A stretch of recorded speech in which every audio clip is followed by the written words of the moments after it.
Avant de plonger dans cette histoire incroyable, pensez à vous abonner à la chaîne et à activer la cloche. Ici, chaque récit a quelque chose à dire, et vous ne voudrez pas en manquer un seul. Dans une ville moderne où le béton et le verre scintillaient sous le soleil de fin d'après-midi, le tumulte des rues formait une symphonie urbaine, klaxons, conversations pressées, sirènes lointaines. Au milieu de cette agitation, Marcus Johnson, un homme noir de 35 ans, avançait d'un pas tranquille. Grand, élégant, vêtu d'un costume gris clair parfaitement taillé, il dégageait une aura de sérénité et de confiance. Ses yeux bruns, calmes et observateurs, semblaient absorber chaque détail de son environnement. Marcus venait de terminer une conférence sur l'investissement durable et se dirigeait vers une boutique de vêtements de luxe dans le quartier chic de Downtown East. Il avait toujours eu un goût raffiné pour les accessoires de qualité, et il appréciait le calme des boutiques où l'on pouvait se déplacer sans être bousculé.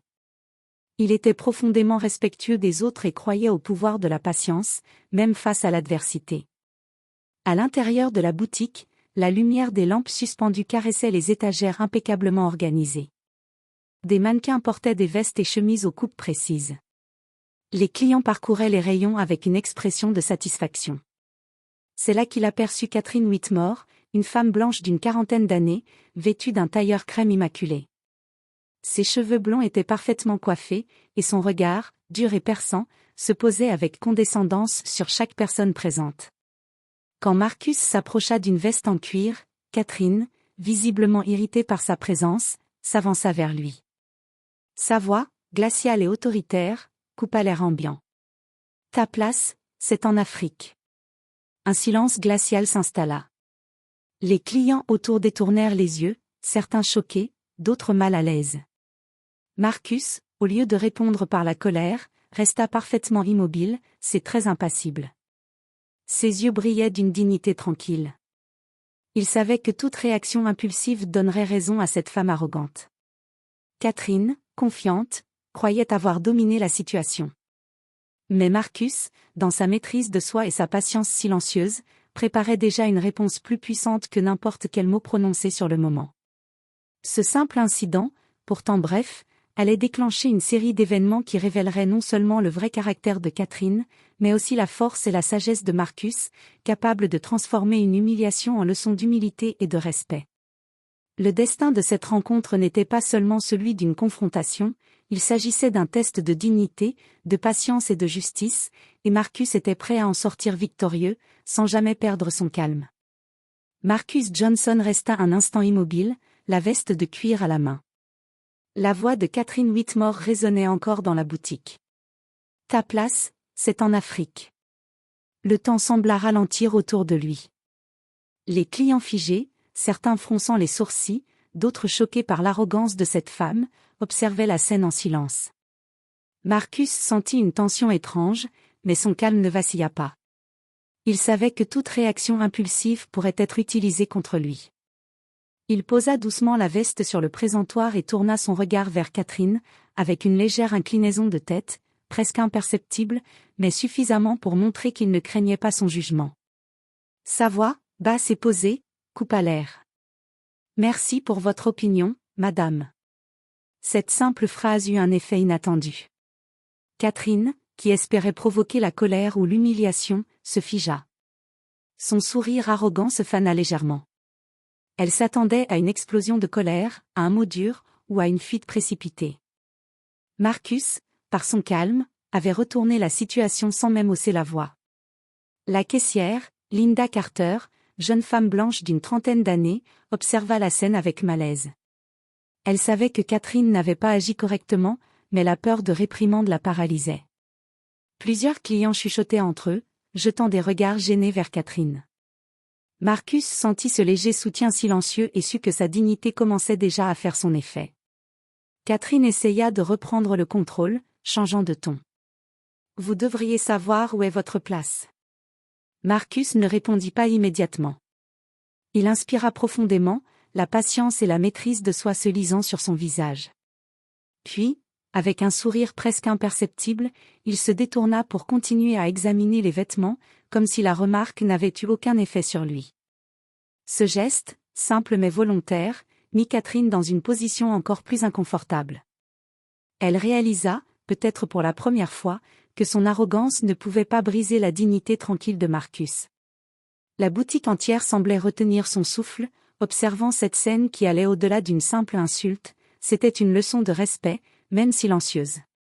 Marcus, en continuant son chemin à travers les rayons, commença déjà à réfléchir. Il savait qu'il n'avait pas besoin de se défendre par la confrontation immédiate. La véritable force résidait dans la patience, dans l'observation, et dans le choix du moment où la justice et la vérité se feraient naturellement reconnaître. De retour chez lui, Marcus s'installa dans son appartement lumineux donnant sur le quartier chic de Downtown East. Les murs blancs, ornés de quelques tableaux modernes, reflétaient la lumière de fin d'après-midi. Il posa son manteau et prit un moment pour s'asseoir dans son fauteuil en cuir, respirant profondément. La scène de la boutique tournait encore dans sa tête. Il se revoyait face à Catherine Whitmore, son arrogance et sa condescendance. « Ta place, c'est en Afrique. » Les mots étaient cruels, mais Marcus savait qu'ils en disaient plus sur elle que sur lui. Il n'éprouvait ni colère ni haine. Seulement une profonde déception face à la bêtise humaine. Il repensa à sa réaction, rester calme, ne pas céder à la provocation, répondre avec dignité. Cette maîtrise de soi avait été sa meilleure arme. Mais Marcus savait aussi qu'une simple réponse polie ne suffirait pas à corriger un comportement aussi répandu. Catherine n'était pas un cas isolé, elle représentait une mentalité que beaucoup, malheureusement, entretenaient encore. En regardant par la fenêtre, Marcus réfléchit, comment transformer cette humiliation en quelque chose de constructif?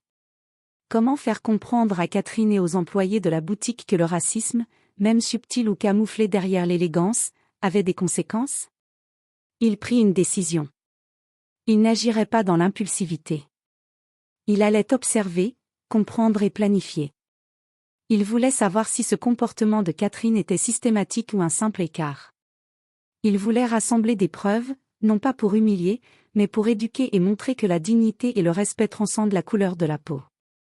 Marcus savait qu'il avait les moyens de faire passer un message fort. Il était respecté dans son milieu professionnel, reconnu pour son intelligence et son influence.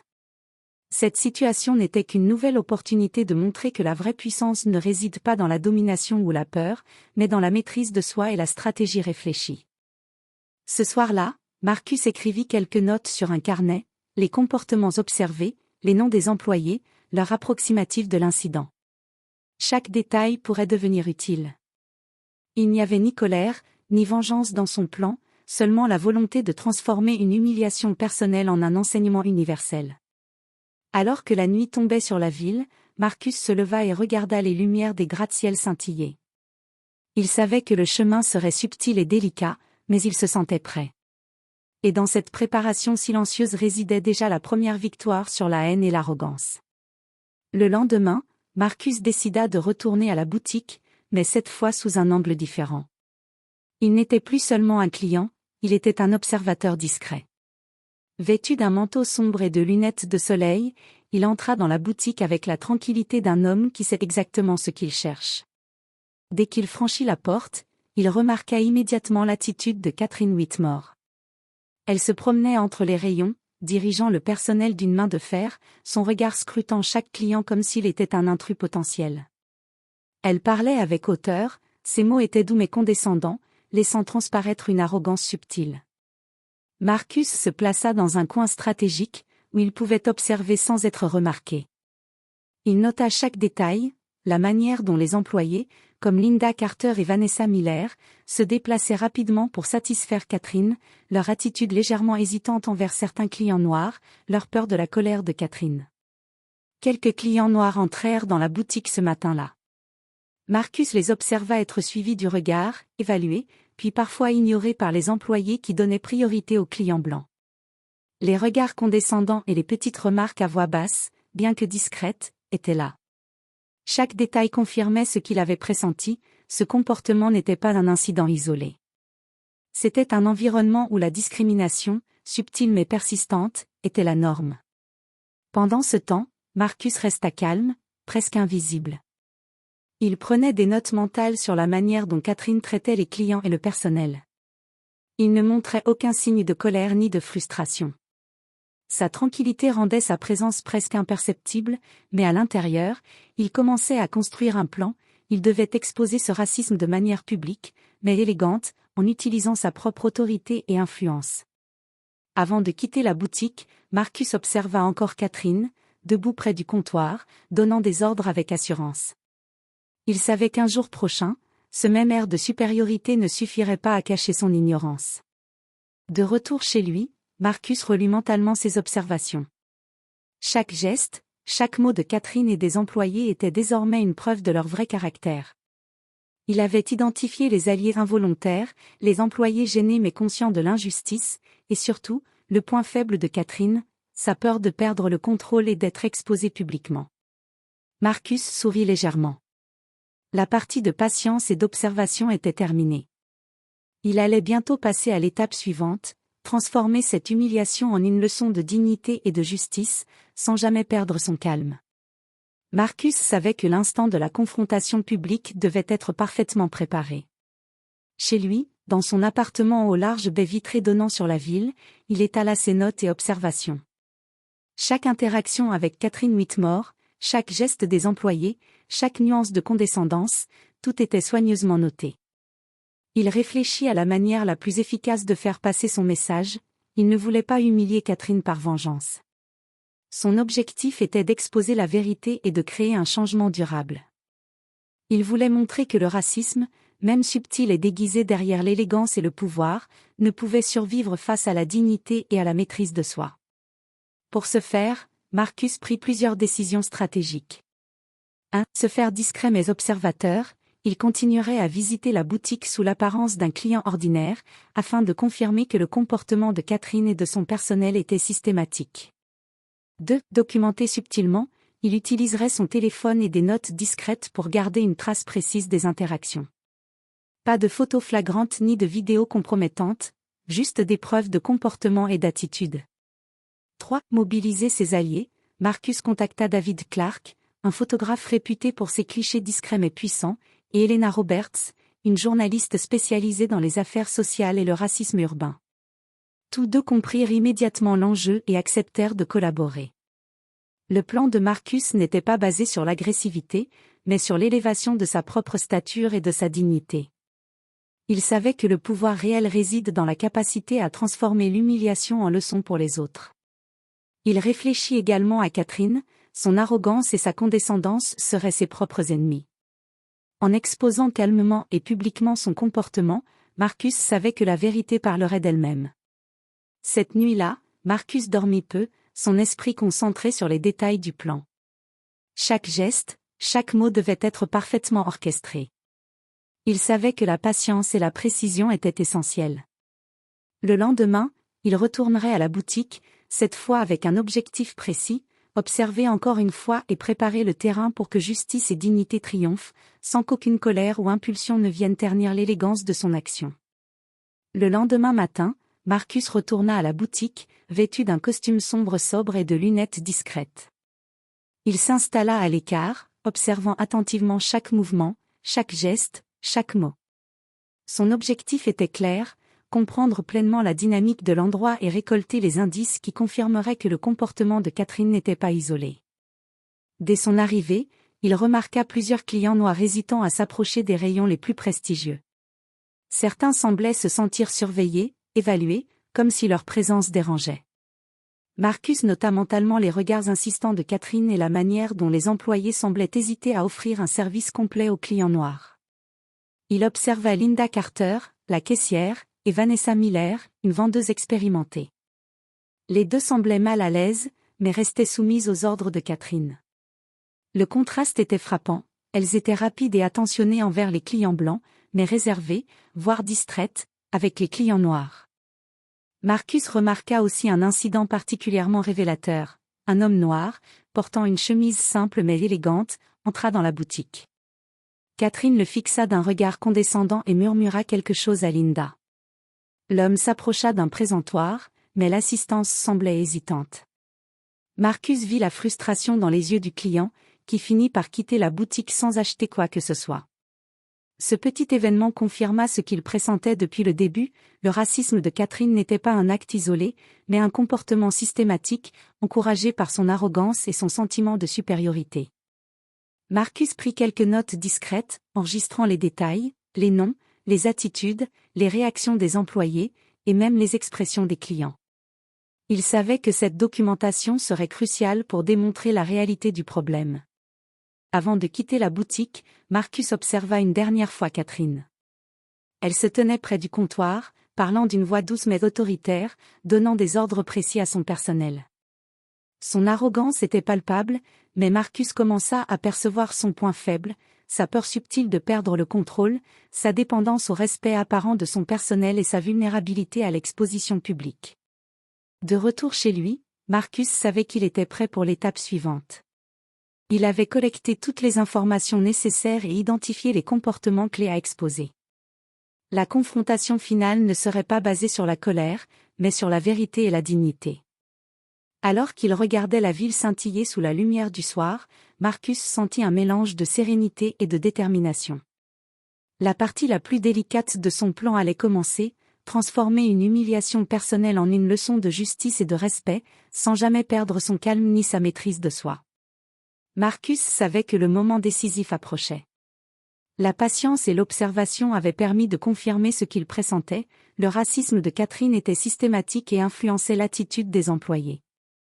Il était temps de passer à l'étape suivante, préparer une confrontation subtile mais publique, où la vérité éclaterait d'elle-même. Il contacta David Clark, un photographe réputé pour sa discrétion et sa capacité à capturer des moments révélateurs sans alerter les personnes présentes. David comprit immédiatement l'enjeu, il s'agissait de documenter la réalité d'un comportement raciste, de manière professionnelle et subtile, pour créer un impact irréfutable. Ensuite, Marcus appela Elena Roberts, journaliste spécialisée dans les affaires sociales et les questions de discrimination. Elle avait déjà couvert plusieurs histoires de racisme systémique et comprit instantanément l'importance de l'affaire. Elena proposa de rédiger un article percutant qui mettrait en lumière le comportement de Catherine et ses conséquences sur le personnel et les clients.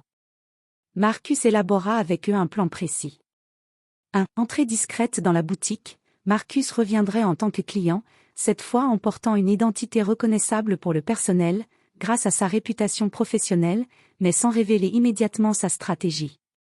2. Documentation subtile, David prendrait des photos discrètes des interactions, capturant l'attitude arrogante de Catherine et les réactions des employés.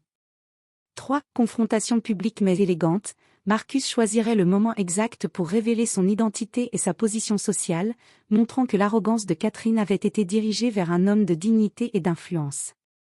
4. Message clair et éducatif, Elena rédigerait un article qui ne viserait pas seulement à dénoncer Catherine, mais à sensibiliser sur le racisme subtil et les injustices quotidiennes. Cette phase préparatoire permit à Marcus de se sentir maître de la situation. Il ne s'agissait plus d'une humiliation personnelle, mais d'une leçon de dignité et de justice à partager avec le public. Le soir même, Marcus se sentait prêt. Il révisa chaque détail, chaque interaction, chaque scénario possible. Il savait que Catherine réagirait mal lorsqu'elle découvrirait sa vraie identité, mais cette confrontation ne serait pas basée sur l'affrontement, elle serait le reflet de sa propre arrogance, exposée au regard de tous. Alors qu'il se couchait, Marcus sentit un mélange de sérénité et d'excitation. Le plan était en marche, et bientôt, la vérité prendrait le dessus, transformant la situation initiale d'humiliation en une démonstration éclatante de dignité et de maîtrise de soi. Le lendemain matin, Marcus entra dans la boutique avec une assurance tranquille. Cette fois, il portait un costume sombre parfaitement ajusté et des lunettes discrètes. Il souriait légèrement, comme un homme sûr de son plan et de sa maîtrise de la situation. Dès qu'il franchit la porte, il sentit l'air changer subtilement. Catherine Whitmore, occupée à superviser les employés, leva les yeux et le fixa. Il y avait dans son regard un mélange de surprise et de condescendance. Marcus ne réagit pas. Il continua son chemin entre les rayons, observant attentivement chaque détail, chaque geste, chaque interaction. David Clark, le photographe, était déjà installé discrètement dans la boutique. Il capturait les gestes, les regards et les attitudes sans alerter Catherine ni le personnel. Elena Roberts, la journaliste, se tenait dans l'ombre, prête à noter chaque détail. Marcus savait que le moment crucial approchait, la révélation de sa vraie identité devait être impeccable. Alors qu'il s'approchait d'une étagère de vestes, Catherine s'approcha de lui avec son air autoritaire habituel. « Puis-je vous aider, monsieur ?» Marcus répondit avec un calme étudié. « Merci, je regarde seulement. » Il observa attentivement les réactions des employés. Linda Carter et Vanessa Miller semblaient tendues, mais elles commençaient à comprendre que quelque chose d'important se préparait. Chaque petit mouvement, chaque hésitation, confirmait que Marcus contrôlait subtilement la situation. Puis, d'un geste naturel, Marcus retira ses lunettes de soleil et sourit légèrement. Sa voix, calme mais pleine d'autorité, résonna dans la boutique. « Je suppose que vous ne savez pas à qui vous avez parlé la dernière fois. » Les yeux de Catherine s'écarquillèrent lorsqu'elle reconnut l'homme devant elle. La surprise et la peur se mêlaient à sa colère. Marcus la laissa quelques secondes dans ce silence, permettant à la vérité de s'imposer sans qu'un mot supplémentaire ne soit nécessaire. David, le photographe, capturait chaque instant, le choc sur le visage de Catherine, l'incompréhension des employés, et la dignité tranquille de Marcus. Elena, elle, prenait des notes précises pour l'article qui allait immortaliser ce moment.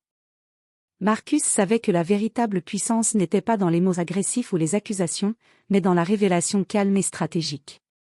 Il avait transformé une humiliation passée en une opportunité pour exposer la vérité et élever la dignité face à l'arrogance. La boutique entière semblait retenir son souffle. Marcus, en restant immobile et serein, avait déjà remporté la première bataille, montré que la vraie puissance réside dans la maîtrise de soi et dans la manière dont on transforme l'adversité en leçon. Le silence dans la boutique était palpable. Tous les clients, employés et même Catherine Whitmore elle-même retenaient leur souffle. Marcus, toujours calme et souriant, fit un pas en avant et dit d'une voix posée mais ferme. « Madame Whitmore, la dernière fois que nous nous sommes rencontrés, vous m'avez dit que ma place était en Afrique. Je suppose que vous ne saviez pas avec qui vous parliez. » Les yeux de Catherine s'écarquillèrent. Son arrogance habituelle vacillait sous le poids de la vérité. Les employés, désormais conscients de la situation, échangèrent des regards embarrassés. Les clients présents, témoins de la scène, commencèrent à murmurer entre eux. Marcus poursuivit, sa voix calme mais pénétrante. « Je suis Marcus Johnson. Consultant financier reconnu, investisseur et philanthrope engagé dans plusieurs initiatives pour la justice sociale. Et malgré ce que vous avez cru, ma dignité et mon succès ne sont pas définis par la couleur de ma peau. » Catherine resta muette, incapable de formuler une réponse. La condescendance qui la caractérisait avait disparu, remplacée par un mélange de peur et de honte. Marcus continua, cette fois en s'adressant aux employés. Vos actions et vos réactions reflètent souvent ce que vous avez appris ou ce que vous avez accepté. Mais il est temps de réaliser que chaque client mérite respect et égalité. David Clark, le photographe, capturait chaque moment. Les expressions, les gestes, la tension dans l'air, tout était immortalisé. Elena Roberts, la journaliste, prenait des notes rapides, prête à publier un récit qui montrerait au monde que la dignité et le respect peuvent triompher de l'arrogance et du racisme. Catherine, prise au piège dans sa propre attitude, balbutia finalement. Je. Mais aucun mot ne suffisait à rétablir la situation. La boutique entière voyait désormais sa véritable nature, arrogante, condescendante, et aveugle à la dignité d'autrui. Marcus, avec calme et assurance, n'avait besoin d'aucune réplique agressive. La vérité seule suffisait. Il termina son intervention par ces mots, clairs et mesurés. Le respect ne se réclame pas. Il se mérite, et il se donne. Aujourd'hui, vous avez eu l'opportunité de faire preuve d'élégance et de courtoisie. Vous l'avez manqué. Un silence pesant suivit.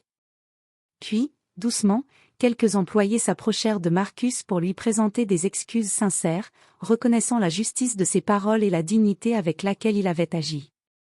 Les clients, impressionnés, commencèrent à applaudir discrètement. Marcus quitta la boutique quelques minutes plus tard, laissant derrière lui une leçon de patience, de dignité et de maîtrise de soi. Catherine, humilié publiquement mais calmé par la gravité de la situation, comprit qu'une arrogance injustifiée pouvait se retourner contre elle de manière implacable. Dans les jours qui suivirent, les effets de la confrontation commencèrent à se faire sentir dans la boutique. Les employés, d'abord silencieux et gênés, prirent conscience de l'importance de leurs actions et de leur rôle dans le climat de l'endroit.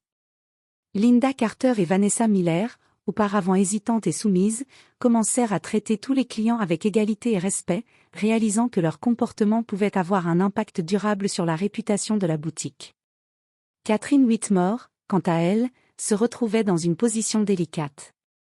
Son arrogance avait été exposée publiquement, et plusieurs clients habitués aux services haut de gamme commencèrent à se détourner d'elle.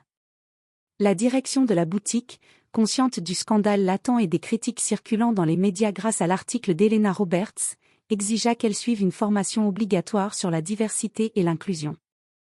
Catherine, humiliée mais consciente que sa position dépendait maintenant de sa capacité à changer, accepta à contre-cœur. Dans le même temps, l'article d'Helena fit rapidement le tour des réseaux sociaux et des plateformes professionnelles. Il décrivait avec précision le calme, la dignité et la stratégie de Marcus, mettant en lumière l'importance de la maîtrise de soi face au racisme et à l'arrogance. La ville entière commença à parler de cet incident comme d'une leçon de respect et de courage. Marcus, de son côté, resta discret. Il ne chercha pas la gloire ni la vengeance. Son objectif avait été atteint, transformer une humiliation personnelle en un message universel sur le respect et la dignité. Il reçut des messages de clients, d'amis et de collègues, félicitant sa maîtrise de soi et son intelligence stratégique. Sa réputation, déjà solide, en sortit renforcée, non seulement comme professionnel accompli mais comme homme capable de transformer l'adversité en opportunité. Dans la boutique, un changement subtil mais profond s'opéra. Les employés, désormais conscients de l'importance du respect et de l'équité, modifièrent leurs habitudes et leur attitude. Catherine, toujours sous le choc de sa propre exposition, commença lentement à comprendre la portée de ses actions. La boutique, autrefois marquée par l'arrogance et le favoritisme, se transforma progressivement en un lieu plus inclusif et respectueux. Marcus, quant à lui, observa ces changements à distance. Il savait que le véritable pouvoir ne réside pas dans la confrontation ou l'humiliation, mais dans la capacité à inspirer et à éduquer par l'exemple. Et dans cette ville moderne, sa leçon de dignité et de respect continuerait à résonner longtemps après son passage. Quelques semaines après l'incident, la boutique était méconnaissable. L'atmosphère pesante et condescendante avait laissé place à un climat de respect et d'attention. Les clients noirs et blancs étaient désormais accueillis avec la même cordialité, et les employés semblaient plus confiants et équilibrés dans leur comportement. Catherine Whitmore, toujours marquée par l'humiliation publique, avait suivi la formation obligatoire sur la diversité et l'inclusion.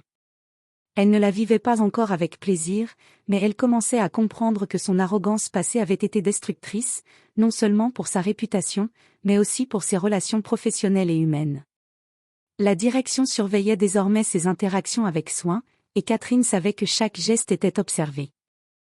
Marcus Johnson, quant à lui, avait retrouvé sa vie quotidienne. Mais quelque chose avait changé, il savait que, par sa patience et sa stratégie, il avait non seulement défendu sa propre dignité, mais aussi envoyé un message fort à tous ceux qui pensaient pouvoir humilier ou rabaisser autrui.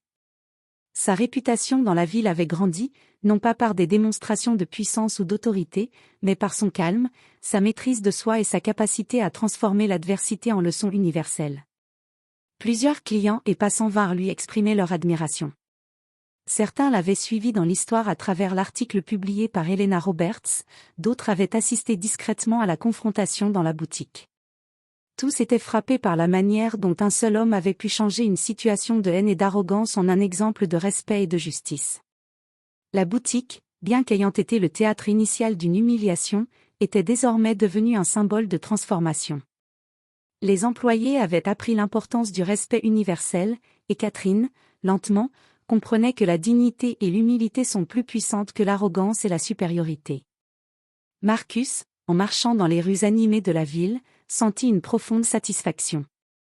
La victoire n'était pas celle de la confrontation ou de l'exposition publique, mais celle de la patience, de l'intelligence et de la dignité. Il avait prouvé que même face au racisme et à l'arrogance, la force intérieure et la maîtrise de soi peuvent transformer une humiliation en triomphe, non seulement pour soi-même, mais pour l'ensemble de la communauté. Et tandis que le soleil se couchait sur les gratte-ciels étincelants, Marcus sourit en silence, sachant que la véritable victoire n'est jamais dans la colère, mais dans la capacité à inspirer le respect et la justice par l'exemple.